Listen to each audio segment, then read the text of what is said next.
Ang mga kwento ng pag-ibig, kwento ng buhay, at kwento ng pag-asa dito sa Barangay Love Stories. Love Stories.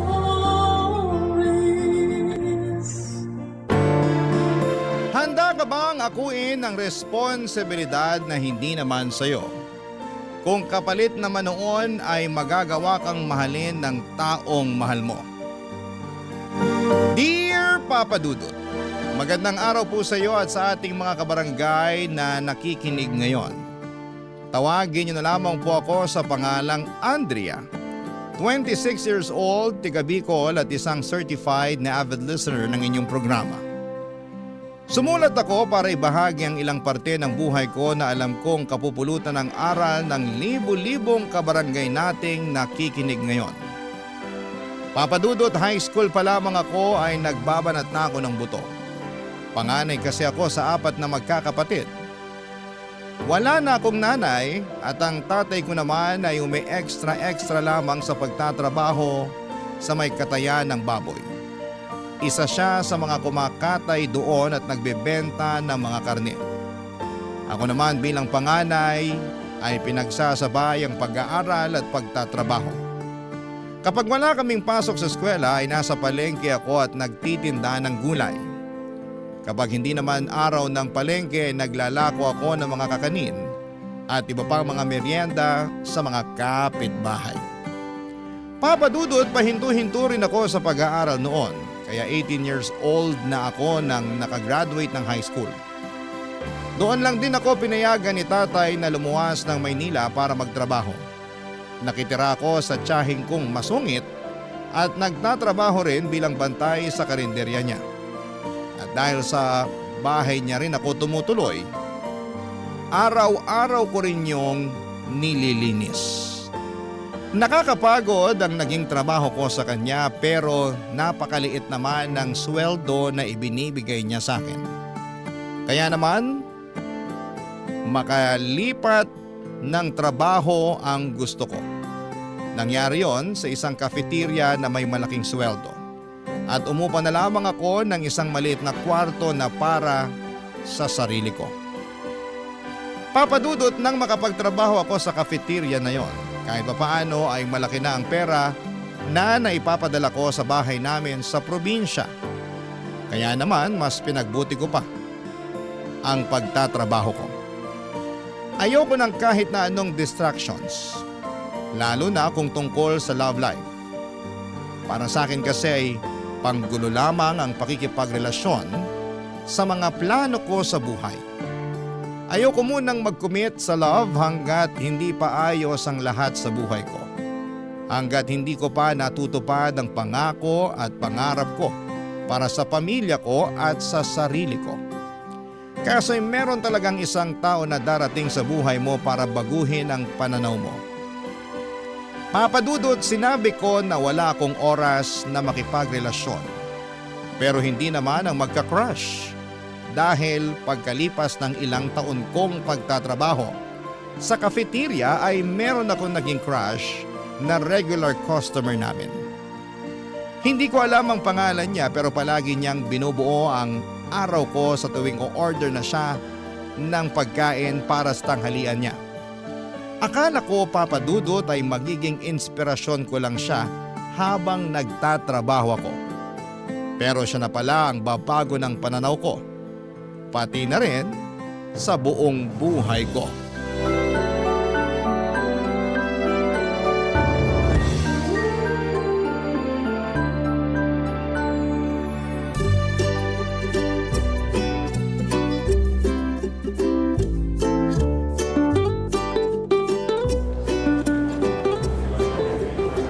Ito na po yung sukli nyo. Ma'am, 350 po. Thank you po. Next po sa pila. Good morning, Miss Beautiful. Good morning din po, sir. Ano pong order nila? Ano bang bestseller niyo dito? Bestseller po? Oo. Bakit parang nagugulat ka sa tanong ko? Hindi ba halos lahat naman ng kainan may bestseller? Oo nga naman. Tama po kayo doon, sir. Sorry, nagtaka lang po ako kasi halos araw-araw na po kayong kumakain dito tapos ngayon nyo lang tinanong ang bestseller namin. Ganun ba? Para kasing paulit-ulit na lang ang ino-order ko eh. Kaya naisipan ko magtanong ngayon. Baka sakaling mas masarap ang maging kain ko kapag ikaw, Miss Beautiful, ang nagsuggest kung ano ang masarap na pagkain dito. Ano po? Yung combo 3 po, bestseller po namin yan. Okay. Bigyan mo ko ng isang order niyan. Eto ang bayad ko. And keep the change na rin, Miss Beautiful. Salamat. Dalhin ko na lang po sa table nyo, sir. Brian na lang. Brian na lang itawag mo sa akin. Sige, Miss Beautiful. Hintayin ko na lang sa table ko. Thank you. May pa keep the change pa?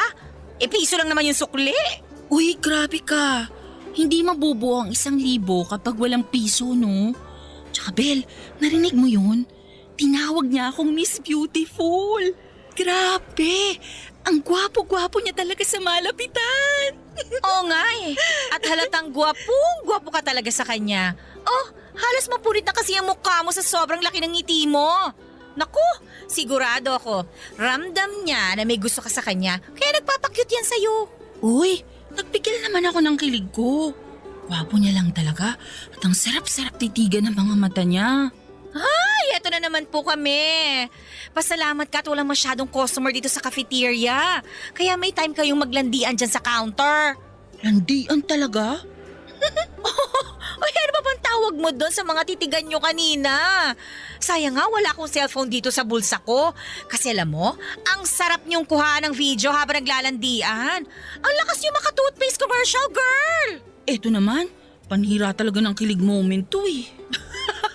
Hindi ako naninira ng kilig moment mo, girl, ha? Gusto ko lang ipaalala sa'yo na Manilenyo yan at probinsyana ka.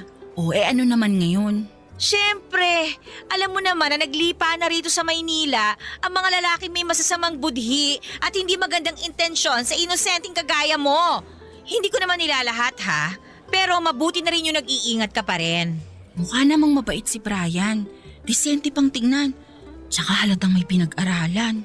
Ayan na naman tayo sa mabait mo na yan. Huwag lang talaga kitang makita-kita na umiiyak dahil sa lalaki na yan ha. Dahil kahit kailan, hindi ako nagkulang ng paalala sa'yo, girl. Papadudot nursing graduate si Brian at madalas siyang tumambay at kumain sa cafeteria namin para mag-review para sa board exams nila. Nalaman ko yon nang minsan kaming saglit na magkakwentuhan ulit habang umu-order siya ng pagkain. At kapag hindi siya kumakain o nagre-review ay madalas niya akong kulitin sa counter, lalo na kapag walang customer. Yung pangungulit na may halong pagpapakyut kumbaga. Nakipag-close siya sa akin at nagpahiwatig na gusto niya akong ligawan. Pero dinidedma ko lamang siya, papadudot. Ayoko pa kasi talagang mag-boyfriend ng mga panahong yon. At sinabi ko sa kanya ang tungkol doon na priority ko ang pagtatrabaho para makapagpadala ng pera sa pamilya ko sa probinsya. Wala naman daw problema sa kanya at naiintindihan niya ang sitwasyon. Okay lang din daw sa kanya na magkaibigan muna kami, at least mas makikilala namin ang isa't isa. Papadudod sa kabila ng mga paalala sa akin ng kaibigan kong si Mel, ay hinayaan ko pa rin ang sarili ko na mapalapit kay Brian. Hindi ko naman kasi talaga ma-deny na malaki ang pagkakagusto ko sa kanya nung una pa lamang. Lalo na ngayon na gumagawa siya ng paraan para mapalapit sa akin. Kaya hindi ko na rin talaga napigilan ang sarili ko na tuluyan ang mahulog sa kanya. Lalo na at si Brian ang palaging nandyan para sa akin.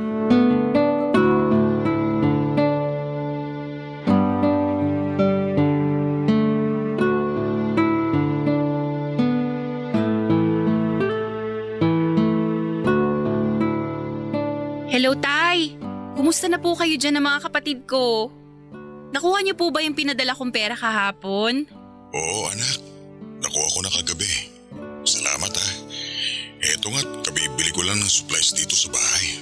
Mabuti naman. Hindi na po kasi kayo nakapag-reply sa text ko kahapon eh. Kaya akala ko nagka-problema na naman sa remittance center. Walang problema ron, anak. Dito sa bahay ang meron. Ho? Anong problema dyan sa bahay, Tay? Ano kasi, kasi, paano ba? Ano po, Tay? Bakit parang nahihirapan kayong sabihin? Tungkol po ba saan yan? Tungkol sa kapatid mo. Si Annie kasi.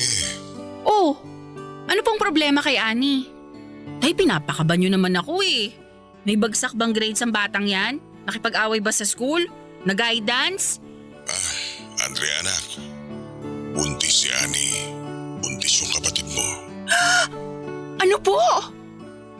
Tay, pakiulit nga. Tama ba yung narinig ko? Oo, tama lahat ng narinig mo. Magtatatlong buwan ang buntis ang kapatid mo. Umamin siya sa akin kagabi. Yun ang dahilan bakit hindi kagad ako nakapag-reply sa'yo. Hindi ako mapakali. Hindi rin ako nakatulog kaiisip kung paano sasabihin sa'yo. Ano ba naman yan, Tay? Ano po ba kasing nangyari? Paanong nabuntis? Eh di ba kabilin-bilinan ko sa kanya na wala mo ng boyfriend? Ay, nandyan ba yung si Annie, Tay? Pakausap nga po ako. Nakapanggigil talaga yung batang yan eh. Wala siya dito, anak. Nasa bahay ng lola mo. Saka, huwag mo na rin siguro pagalitan. Nag-usap na kami kahapon. Magdamagdangang nag-iiyak ang kapatid mo. Tay, wala po akong pakialam kahit maghapon pa siyang mag-iiyak ulit. Basta pag uwi niya mamaya, sabihin niyo na tumawag ka agad siya sa akin. Ngayon na nga lang po ako nakapagpahinga sa trabaho. Tapos ganitong balita pang sasalubong sa akin. Kasira talaga ng araw yung si Annie, oh. Sige, mamaya. Patatawagin ko agad siya sa'yo kapag nakauwi na siya dito. Grabe naman po kasi, Tay. First year college pa lang siya tapos natuto ng lumandi. Swerte nga po siya, nakatungtong siya ng college eh. Eh ako po, halos magkandakuba na ako kakatrabaho para lang mapag-aral siya. Kasi ang pangako niya, magtatapos siya at tutulungan niya tayo. Nagsisisi naman yung kapatid mo sa nangyari. Pero sinabi ko nga sa kanya na wala na tayong magagawa pa dahil nakabuo na sila ng boyfriend niya. Mabuti na lang at handa rin siyang panagutan ng lalaki. Eh mabuti na lang po talaga. Kasi kung hindi, ako mismo magpapalaya sa kanya dyan sa bahay natin. Sige na po, Tay. Bababa ako na tong tawag. Sobra na po talaga akong na-stress eh. Text nyo na lang po ako kapag nakauwi si Annie para ako na lang pong tatawag dyan sa inyo. O sige anak, mag-iingat ka dyan ha. Salamat po, Tay. Kayo din po. Bye. Nakakainis naman talaga, oh. Yan ang landi-landi kasi. Hi Andrea, kanina ka pa ba? Sorry kung ngayon lang… Teka, okay ka lang ba? Bakit parang namumula yung mukha mo sa galit? Pwede nga lang sumabog na ako sa galit baka sakaling gumaan pa yung pakiramdam ko. Ay, o sige. Sabihin mo sa akin kung ano man yung problema mo. Baka sakaling mabawasan ang bigat na nararamdaman mo. Wag na. Pasensya ka na, Brian, ha? Baka masira ako pa yung araw mo kapag kunwento ko sa iyo yung nangyari. Ano ka ba? Makita pa lang kita, buo na ang araw ko. Kaya sabihin mo na sa akin kung ano man yung gumugulo sa isipan mo. Saka sinabi ko naman sa'yo, di ba? Makikinig ako sa kahit na anong problema mo. Tutulungan kita hanggat kaya ko. Dahil ayoko nakikitang nalulungkot ka o nahihirapan. Alam mo naman kung bakit, di ba? Kasi espesyal ka para sa akin, Andrea.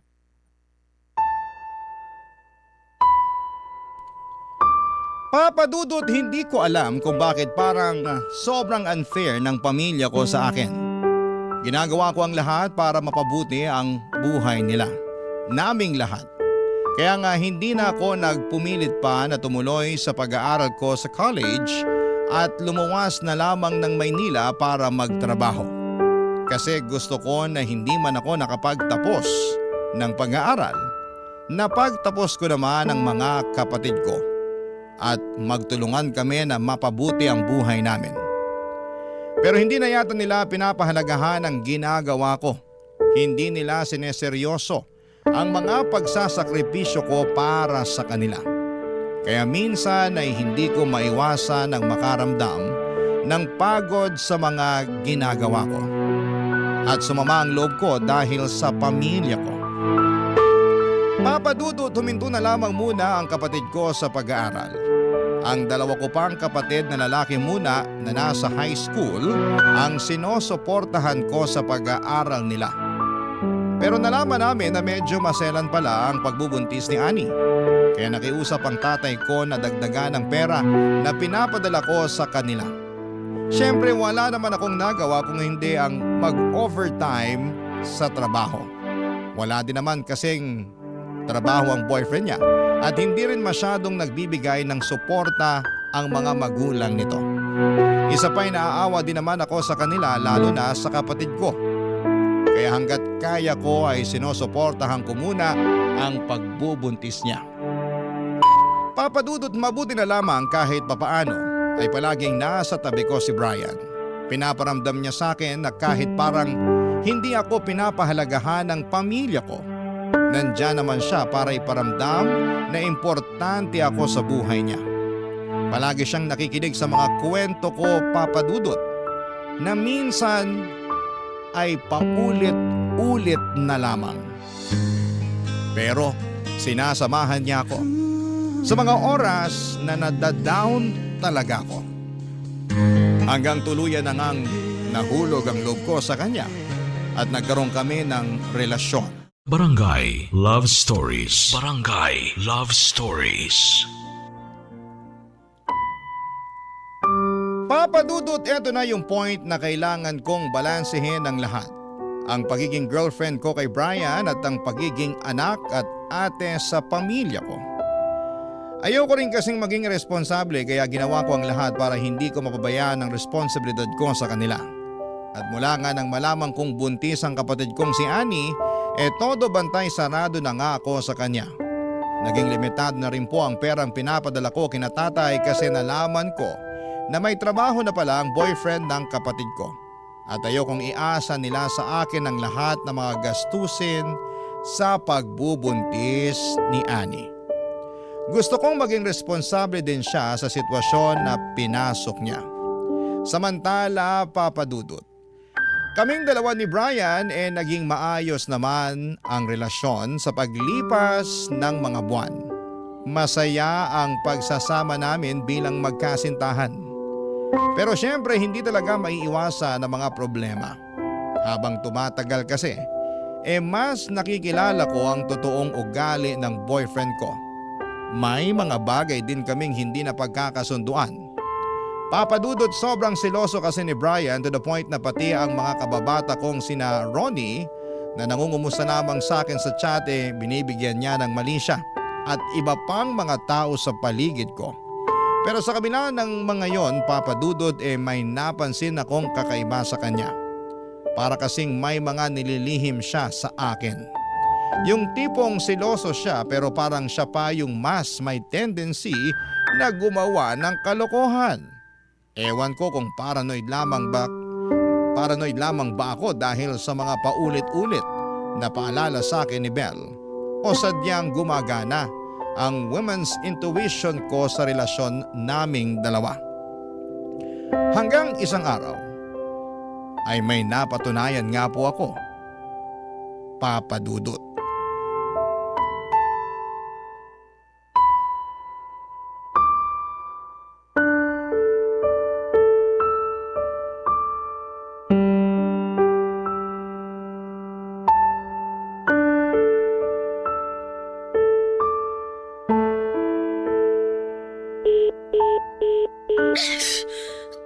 Nananadya talaga tong si Brian, oh. Di pa makontak. Isa pa nga.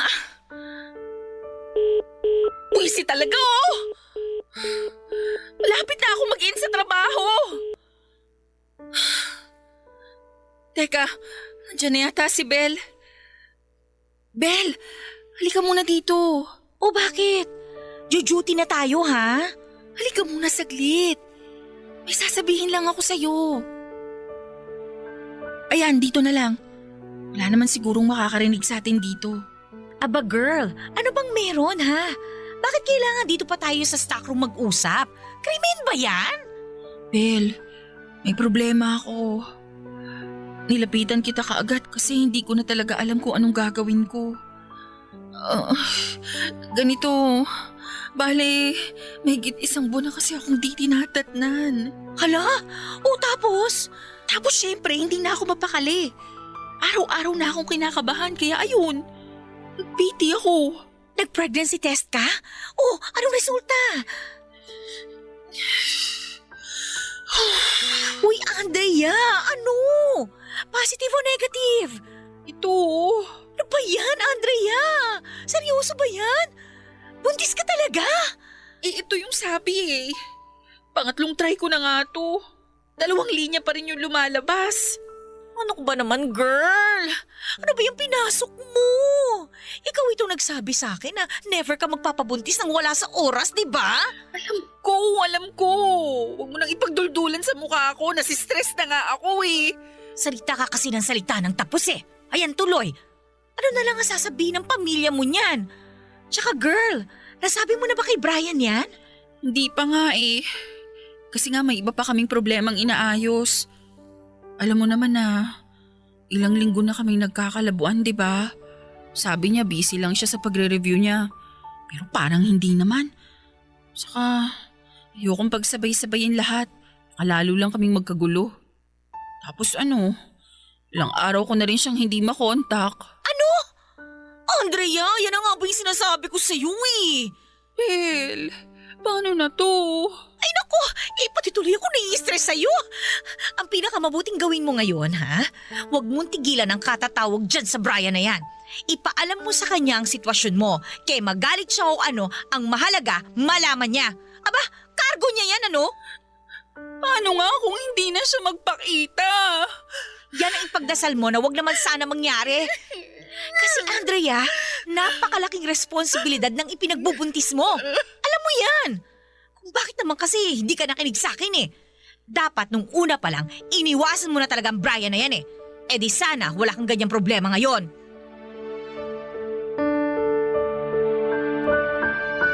Papadudot, akala ko talaga dati ay sa mga pelikula lamang nangyayari ang mga ganong klase ng senaryo.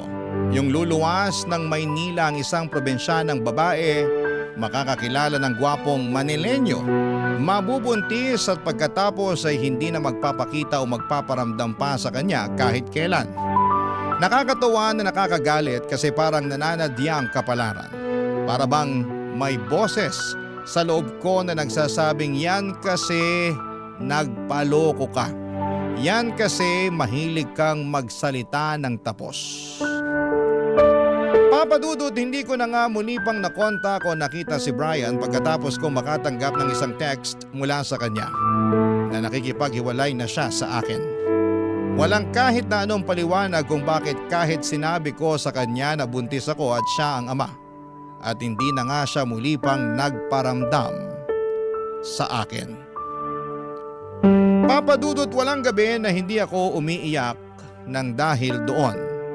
Palagi kong pinagdarasal na sana ay muling magpakita si Brian sa akin. Para sana may pagkakataon pang magkaayos kami kahit na alang-alang man lang sa bata. Pero walang nangyaring ganon, Papadudot. Kasi hindi na talaga ako binalikan pa ni Brian. Papadudot, lumipas ang ilang linggo, inilihim ko sa pamilya ko at sa ibang mga nakakakilala sa akin ang pagbubuntis ko. Hindi rin naman halata sa akin dahil medyo may kalakihan ang pangangatawan ko. Ayoko kasing magmukhang kawawa at ayoko magbago ang tingin sa akin ng mga tao sa paligid ko. Ang pananaw ko kasi, di bali nang hindi ganon kataas ang narating ko sa buhay. Basta ang mahalaga, may isa akong salita at hindi pumapalpak sa mga diskarte at plano ko sa buhay. Papadudot, ng mga panahong wasak ako dahil sa pag-iwan sa akin ni Brian, ay dumating naman ang isang matagal ko ng kaibigan na si Ronnie. Natsyempohan kasing nasa Maynila rin siya noon. Napadalas ang pangungumusta niya nang malaman niyang magkalapit lang ang pinagtatrabahuhan namin. Hanggang sa niyaya niya akong lumabas para raw makapagkwentuhan naman kami ng personal. At pumayag naman ako, Papadudot. At hindi ko po inaasahan na magkakaroon pala ng mas malalim na dahilan ng pagkikita naming yon, Papa Dudut.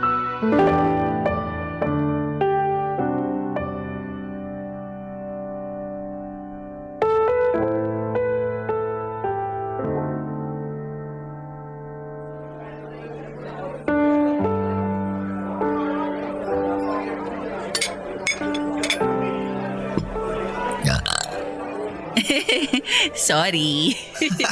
Grabe yung digay mo. Parang palaka. Busog. Sarap talaga ng pagkain dito. Sinabi mo pa. Pero alam mo, Andrea, napansin ko, hanggang ngayon hindi ka pa rin nagbabago. Ang lakas mo pa rin kumain. Pero di ka naman tumataba. Ikaw din, hindi ka pa rin nagbabago. Bully ka pa rin. At pogi pa rin, di ba? Kaya nga crush mo pa rin ako hanggang ngayon eh. Yak! Ang sabihin mo, pilingero ka pa rin hanggang ngayon. Ikaw kaya yung matagal nang may crush sa akin. Binasted lang kita noon kaya nagtampo ka pa kunwari. Aray ko naman. Pinaalala pa talaga. Pero at least, di ba? Alam mong matagal na ako may feeling sa'yo. Saka malay mo, ito na pala yung chance natin para magkatuluyan tayong dalawa. Kaya mo pala ako niyayang lumabas. Kasi papasadahan mo ko ng mga hugot at banat mong ganyan. Hindi naman. Pero syempre, parang first date na rin natin to after ilang years na hindi tayo nagkita, no? Baka ilang years ka naman, akala mo 10 taon na yung nakalipas. Oh, bakit? Bilangin mo. 6 na taon na yata mula nung lumuwas ka rito sa Maynila. At ni isang beses, hindi ka man lang yata umuwi sa atin para magbakasyon. Miss kaya kita. Huwag kang madrama dyan. Kahit naman hindi tayo nagkikita. Nagkaka-chat naman tayo Sus, nagre-reply ka lang naman pag kinukumusta kita eh. Pero ako, hindi mo naman ako naaalala. Hindi mo ba ako na-miss? Namiss kita.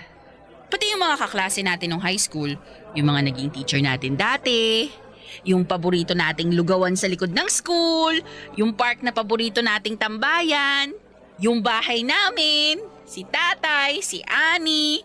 Marami naman ako na-miss sa probinsya, no? Oh, kung namimiss mo pala, ba't hindi ka na lang umuwi? Sumubay ka na sa akin. Total, nag-resign na ako sa pinagtatrabahuan ko. Doon na lang tayo sa Bicol maghanap ng trabaho. Pareho lang naman eh. Baliw, hindi ganun kadali yun, no? Mas marami at mas magaganda pa rin ang oportunidad dito sa Maynila. Stress ka naman tapos malungkot pa. Kasi malayo ka sa mga mahal mo sa buhay. Saka hindi lahat ng tao dito sa Maynila mapagkakatiwalaan. Kung walang permanente sa mundo, mas lalong walang permanente dito. Oh, ba't natahimik ka yata? Wala lang. Parang bigla ka rin kasing naging seryoso eh. Kanina patawa-tawa lang tayo. Tapos biglang palalim na ng palalim yung topic. Ano ka ba? Matagal na akong seryoso sa'yo. Ikaw lang naman ang hindi. Lagi mo nga napaglalaroan yung nararamdaman ko para sa'yo eh. Alam mo, naguguluhan na talaga ako sa'yo. Minsan hindi ko na alam kung nagbibiro ka pa ba, nangaasar, nagpapatawa. O sige, lilinawin ko na ngayon. Andrea, mahal kita. Matagal na. At sa sobrang tagal ng pagpapahintay at pagpapaasa mo sa akin, lalo ko lang napatunayan sa sarili ko na ikaw pa rin talaga yung laman ng puso ko. Kasi sa tinagal-tagal ng panahon, sa dami ng nakilala kong babae, hindi pa rin kita makalimutan. Kaya sana this time, tanggapin mo na yung pagmamahal ko sa'yo. Papadudot dahil sa sinabing yon ni Ronnie ay para akong biglang nakakita ng liwanag mula sa dumidilim kong mundo. Yung tipo na biglang nagkaroon ng kasagutan ng mga tanong at problema ko sa buhay. Kaya ng araw ding yon ay sinagot ko na kagad si Ronnie at naging kami na nga. Nagsimula na rin akong magplano para sa aming tatlo ni Ronnie at nang ipinagbubuntis ko. Oo, plano ko na si Ronnie na ang pasasagutin ko sa responsibilidad na iniwan ni Brian sa akin. Mahal ako ni Ronnie at alam ko na kapag nalaman niya ang tungkol sa ipinagbubuntis ko ay matatanggap niya ito. Kahit ang totoo, Papa Dudut, hindi pa ako sigurado sa nararamdaman ko para sa kanya. Basta ang mahalaga sa akin ay ang kapakanan ko at ang magiging anak ko. At hindi ako uuwi sa aming probinsya na isang disgrasyada. Hindi ako pagchichismisa ng mga kapitbahay namin at kamag-anak. Papa Dudut, sa puntong ito, alam kong maraming kabarangay ang maiinis sa akin. Pero ano bang magagawa ko? Yon ang totoo. Ang solusyon na ang lumalapit para sa problema ko. Tatanggihan ko pa ba? Papa Dudut, matagal na rin namang kaming magkaibigan ni Ronnie at matagal na rin siyang nanliligaw sa akin. Kilalang kilala ko na siya. Mabuti siyang tao at alam kong tapat siya sa mga pangakong bibitawan niya sa akin. Pakiramdam ko ay ligtas ako pagkasama ko siya. Mali ko lang talaga na hindi ko siya binigyan ng pagkakataon dati. At sana wag niyong isipin na ginagamit ko lamang si Ronnie. Oo, kailangan namin siya ng anak ko. Pero bukod doon, ay hindi naman siya mahirap mahalin. Kaya nga hindi na ako nagpakipot pa. Tinanggap ko, Papa Dudut, ng buong buo ang kapalarang naghihintay sa akin. Kasama ng pagbabalik ni Ronnie sa buhay ko. Barangay Love Stories. Barangay Love Stories. Papa Dudut, nangyayain nga ako ni Ronnie na umuwi ng probinsya namin ay hindi na ako tumanggi pa. Nag-resign na rin po ako sa cafeteria at sinabi nila sa akin na pwede pa rin daw akong bumalik kapag naisipan ko. Dahil naging mabuting trabahador naman daw ako sa kanila. Papa Dudut, bago kami umuwi sa Bicol ni Ronnie ay sinabi ko sa kanya na gusto ko nang lumagay sa tahimik na buhay. Gusto ko nang magpakasal kami at bumuo ng pamilya. At nang sinabi ko yon sa kanya ay nakita ko na talagang nagulat siya. Alam niya kasi kung gaano ako kaseryoso sa pagtatrabaho para sa pamilya ko. Tapos ay bigla akong magyayayang magpakasal. Pero dahil mahal niya ako ay sinang-ayunan niya rin ang gusto kong mangyari. Kaya nang umuwi nga kami ng probinsya ay sinabi na rin namin kina tatay na magpapakasal na kami ni Ronnie. Pati sila ay nagulat din, Papa Dudut. Pero dahil nangako naman ako na hindi ako hihinto sa pagbibigay ng suporta financially sa bahay, hindi na rin sila nakatanggi pa. Si Ronnie naman ay naghanap ng trabaho sa probinsya namin. Hindi pa kami nagsasama pero madalas siya sa bahay namin. At ang usapan namin sa oras na makasal kami ay sa bahay muna namin kami titira. Nagbukas din kasi ako ng munting tindahan para may pinagkakakitaan ako. Papa Dudut, kahit papaano ay nabawasan talaga ang bigat na nararamdaman ko dahil sa problema ko. Sabi na nga ba at mahal na mahal ako ni Ronnie. Kaya papayag siya sa lahat ng mga plano ko. Kaya lang syempre bago mangyari ang lahat ng iyon ay kailangan ko pa rin ipaalam sa kanya ang tungkol sa pagbubuntis ko. At yon ang isa sa mga problema ko na hindi ko alam kung papaano ko lulusutan. Hanggang sa si Ronnie na nga ang nagsimulang makapansin ng lahat-lahat, Papa Dudut.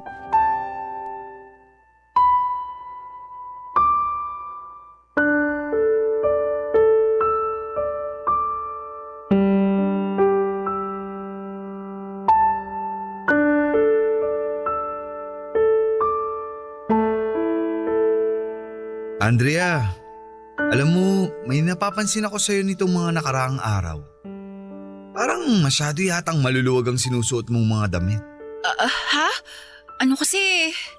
Medyo mainit na kasi yung panahon ngayon kaya eto, yung maluluwag lang ang naiisipan kong isuot para presko. Mainit ang panahon o may gusto ka lang itago? Andrea, may gusto ka bang sabihin sa akin? Bakit parang ang seryoso mo naman, Ronnie? Ay, buntis ka ba? Ha? Andrea, gusto kong malaman ang totoo mula sa'yo. Matagal ko nang napapansin na iba na ang paglaki ng katawan mo. Pati na ang mga kilos mo. Ngayon uulitin ko ang tanong ko. Buntis ka ba? Ronnie, sorry. Ay. So tama nga ang mga hinala ko. Galit ka ba? Sorry talaga. Matagal ko na talagang gustong sabihin sa'yo. Pero hindi ko alam kung paano ko sisimulan eh. Hindi ako galit, pero ang totoo, medyo nakakagulat na nakakasama ng loob. Kasi pakiramdam ko, wala kang tiwala sa akin. Andrea naman, bakit kailangan mong magsinungaling at itago sa akin to? Kasi nga natatakot ako. Natatakot ako na pag nalaman mong buntis na ako sa ibang lalaki, baka magbago yung tingin mo sa akin. Baka iwan mo ko. Alam mo namang hindi ko gagawin sa'yo yun, di ba? Mahal kita eh. Sinabi ko na sa'yo dati pa. Lahat gagawin ko para mapasaya ka lang. Naibigay lang sa'yo yung buhay na gusto mo. Basta magpakatotoo ka lang sa akin. Yun lang naman ang hinihingi ko eh. Sasabihin ko rin naman sa'yo talaga lahat. Hindi ko lang din talaga alam kung paano. Siguro nahihiya rin ako. Kilala mo naman ako, di ba? Mataas yung pride ko. Ayokong napag-uusapan ng ibang tao. Ayokong isipin nila na hindi na nga ako nagtapos ng pag-aaral. Tapos naging disgrasyada pa ako. Nalalaki yung anak ko na walang kinikilalang ama. Kaya kinailangan mo ako, ganun? Kaya tinanggap mo ako kasi alam mong sobrang laki ng pagmamahal ko sa'yo. At pwede kong akuin yung pagiging ama ng batang dinadala mo. Tama ba? Ronnie, sorry talaga. Alam ko nasaktan kita dahil nagsinungaling ako. Pero gusto kong malaman mo na hindi kita sinagot dahil lang sa kailangan kita. Kinailangan kita kasi mahal kita. At ayoko nang mawala ka sa akin. Please, wag ka nang magalit. Sana mapatawad mo ako. Patawarin mo na ako. I'm sorry. Sorry talaga. Tana, huwag ka nang umiyak. Hindi ako galit sa'yo, okay? Medyo sumama lang talaga yung loob ko sa nagawa mo. Pero hindi ibig sabihin nun, mababawasan na yung pagmamahal ko sa'yo. Ronnie, huwag mo akong iiwan ha. Hindi ko kakayanin pag nawala ka pa sa akin. Mahal na mahal kita. Mas mahal kita, Andrea. Pangako, hindi ako aalis sa tabi mo.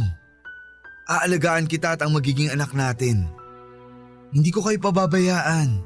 Pangako, ayusin ko tong gusot na to. Paghanda na ako at okay na ang lahat, aaminin ko rin kina tatay ang totoo. Basta ngayon, kailangan kita sa tabi ko. Ikaw ang lakas ko, Ronnie. Mahal na mahal kita. Papadudot na kahinga na rin po ako ng maluwag matapos ang pag-uusap naming yon ni Ronnie. Kitang-kita ko sa mga mata niya na nasaktan siya at naguluhan sa mga nalaman niya. Pero mas pinaramdam niya pa rin ang pagmamahal at pagtanggap niya sa akin at sa anak ko. Papadudot, dalawang bagay ang naramdaman ko noon. Saya at takot. Saya dahil sa wakas ay hindi na lalaking walang ama ang batang dinadala ko. Isang bubong or isang buong pamilya na kaming tatawagin. At takot naman dahil baka isang araw tulad ng nangyari sa amin dati ni Brian ay magbago din ang lahat sa amin ni Ronnie. Ayokong mangyari yon, Papa Dudut. Kaya naman sinikap kong masuklian ang pagmamahal at pag-aalaga na ibinibigay ni Ronnie sa akin. Papa Dudut, nalaman na rin ni tatay ang tungkol sa pagbubuntis ko pero syempre si Ronnie na ang itinuro kong ama ng dinadala ko. Pinangatawanan ni Ronnie ang pag-ako niya sa anak ko. At habang inihahanda ang lahat para sa kasal namin ni Ronnie, ay todo ingat naman ako sa pagbubuntis. Si Ronnie naman ay abalang-abala sa pagtatrabaho. Lalo ko tuloy mas naramdaman kung paanong magkaroon ng isang buong pamilya. Kaso lang ay hindi pala ganon kadali ang lahat, Papa Dudut. Lagi pa rin palang may gusot. Hindi pa rin nawawala ang mga problema. Nalaman ko kasi na plano palang mag-abroad ni Ronnie. Nagpasa na siya ng resume sa isang agency at nakaset na siya para sa isang interview. Sa punto na yon ay hindi ko na napigilan ang nararamdaman kong galit at takot, Papa Dudut. Galit dahil hindi niya kaagad sinabi sa akin ang mga plano niya at takot naman dahil baka kapag umalis si Ronnie ay hindi na siya bumalik sa amin ng baby ko, Papa Dudut.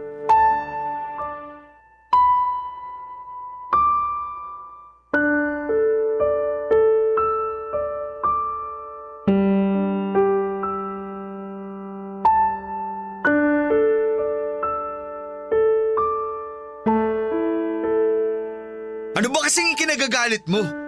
Gusto ko lang naman gawin yung sa tingin kong tama at mas makakabuti para sa magiging pamilya natin. Tingnan mo nga oh, wala tayong sariling bahay. Maliit lang kinikita ko sa trabaho. Bubuo na tayo ng sarili nating pamilya. Kaya kailangan na natin ng mas malaking mapagkakakitaan. Ayun na nga eh. Bubuo na nga lang tayo ng sariling pamilya, tapos nagiging makasarili ka pa. Sa ginagawa kong to, ako ba talaga ang nagiging makasarili? Inako ko na nga yung pinagbubuntis mo eh. Kahit hindi naman talaga ako ang ama niyan. Tapos isusumbat mo sa akin ngayon na makasarili ako? Ang unfair mo naman, Andrea. Ba't ka naman ganyan? So ano? Nagsisisi ka na? Pinagsisisihan mo yung isang bagay na tinanggap mo naman? Ano? Pabida lang ba yung ginawa mo dati? Nagpapakabayani ka lang kaya inako mo tong baby ko? Nagpapakabayani? Saan naman galing yan? Andrea, hindi ako nagsisisi. Ayoko lang na parang pinapalabas mo na wala akong kwenta. Na wala akong ibang inisip kundi sarili ko lang. Eh paano ko hindi iisipin yon, Aber? Nagkwekwentahan na eh. Ikaw yung naunang banggitin yung pag-ako mo sa anak ko. Siyempre ano na lang ang mararamdaman ko, di ba?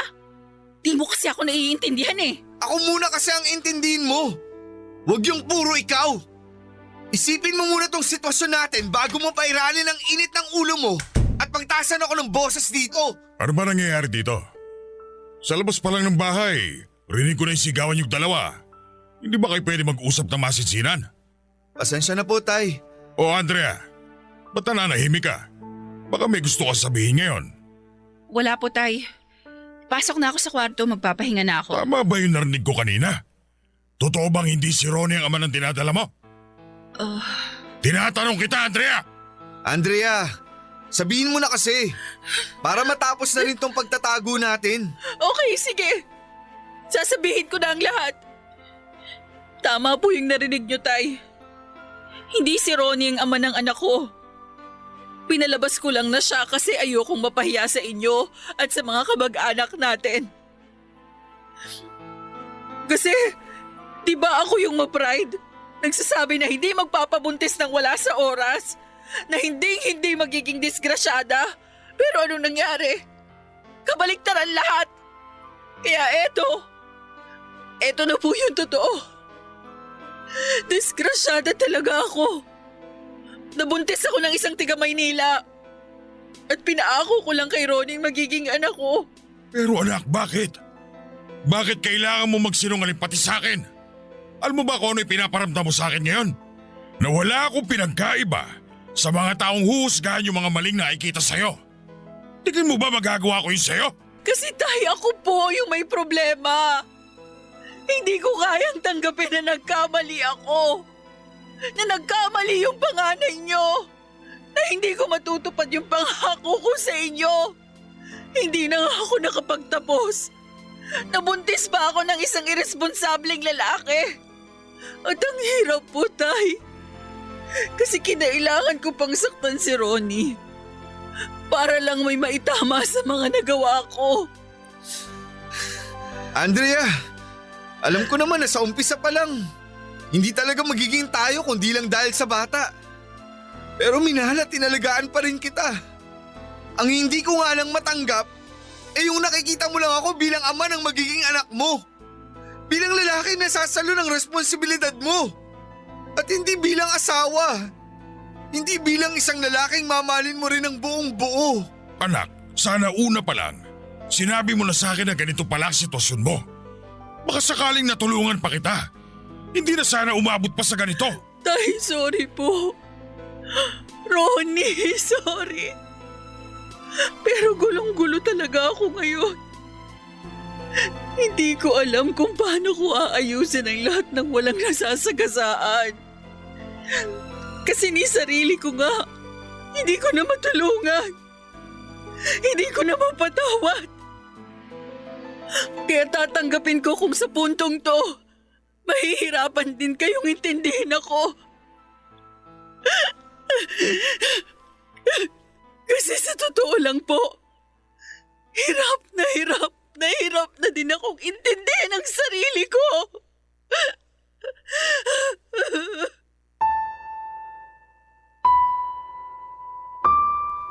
Papadudot ang sabi nila kapag nagsabi ka na ng katotohanan. At kapag natuldo ka na ang pagsisinungaling mo, gagaan na ang pakiramdam mo. Pero bakit sa akin ay parang kabaligtaran? Kasi noong gabi na nasabi ko na kay tatay ang tungkol sa totoong ama ng ipinagbubuntis ko, parang literal na bumagsak sa akin ang kalangitan. Yun ang isa sa mga pinakamabigat na eksena sa buhay ko, Papa Dudut. Doon ko kasi na-realize na ang selfish ko pala. Sa kagustuhan ko ng maging isang role model sa mga tao sa paligid ko. Niloko ko hindi lang ang pamilya ko, kundi pati na rin ang sarili ko.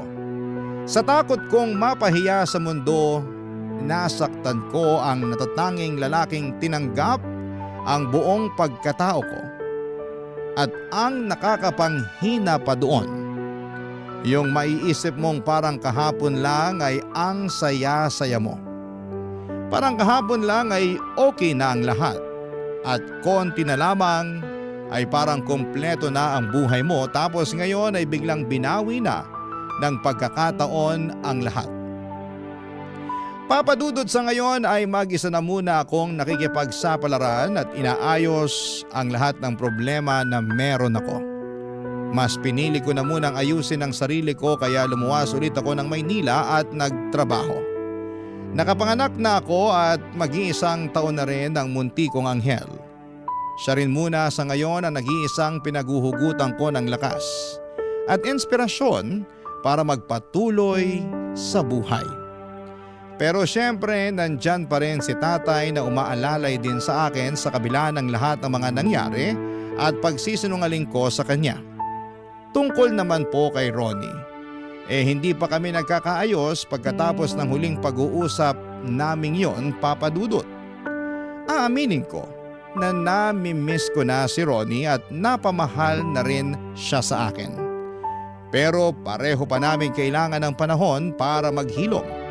Kapag nangyari yon at may puwang pa rin ako sa puso niya, gusto kong malaman niya na nandito lamang ako at naghihintay sa pagbabalik niya. Hanggang dito na lamang po ang liham ko, Papa Dudut. Maraming salamat po sa pagpili ng istorya ko. At sana po ay may natutunan dito ang ating mga kabarangay. God bless po and more power po sa lahat ng bumubuo ng inyong programa sa radyo, Papa Dudut. Ang inyong forever, kapuso at kabarangay, Andrea. Ano ang masasabi mo sa ating Barangay Love Stories today? Aabangan namin yan sa aming comment section.